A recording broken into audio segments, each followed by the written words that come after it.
maintindihan? Hindi ka naman nagsasalita. Paano ko malalaman? Ano bang problema?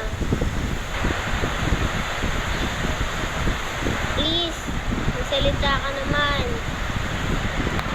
Nagmumukha na akong tanga dito. Bakit di ka pumunta sa kasal natin? Bakit wala ka sa marriage booth? Hindi tayo pwedeng ikasal. Bakit?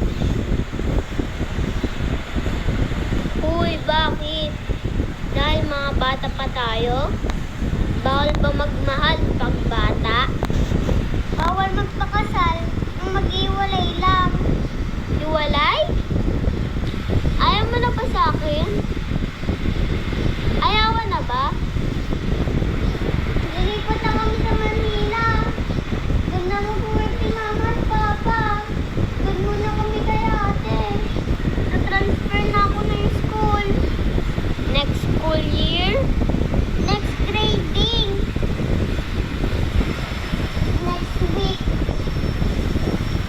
Galing na si ate kanina sa office. Kinuha na yung mga papel ko. Paano yung papel mo sa buhay ko? Kasalanan mo to. Kasalanan ko?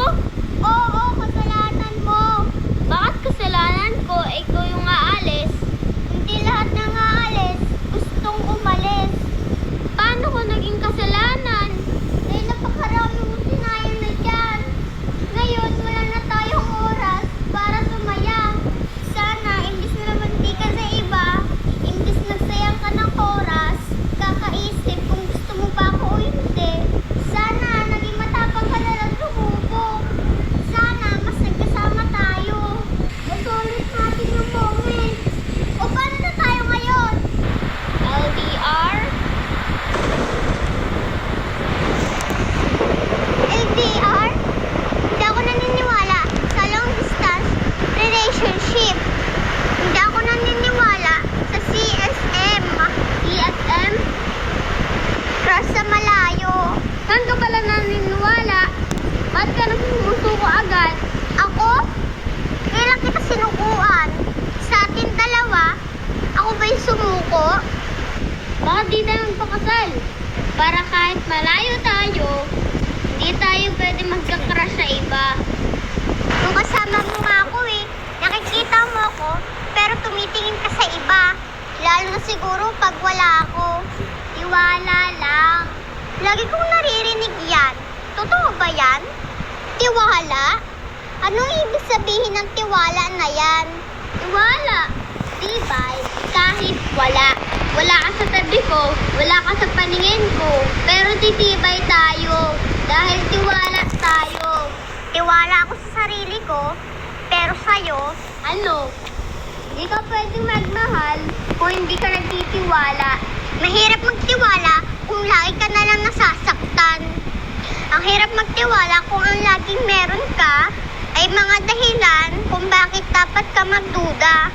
Huwag ka magtiwala dito, dyan. Dahil minsan, hindi niya rin naiintindihan ang sarili niya. Ilang beses mo na ako iniwan. Kaya alam ko kung bakit naiiwan ang isang tao. Alam mo ba kung bakit naiiwan ang isang tao? Kasi kaya niya. Alam mo ba kung bakit naiiwan ang isang tao? Dahil hindi niya kaya mang-iwan? Hindi! Dahil naunahan lang siya. Mang-iwan at mang-iwan ang lahat. Kung hindi ka naniniwala sa trust, di na rin ako maniniwala sa love. Mag-ingat ka sa Manila. Mas maraming fuckboy doon.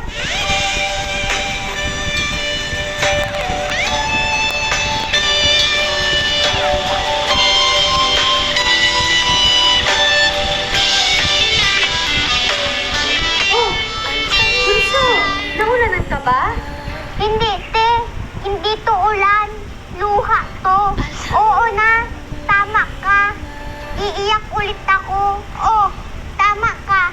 Masaya ka ba? Kasi ako ginawa ko yung tama pero hindi ako masaya eh. Di ba dapat kapag tama, masaya? Masaya? Kapag mali, malungkot, malingkot. Pero baliktad eh.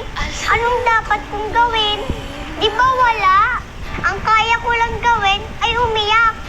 O bakit? Ano bang nangyari?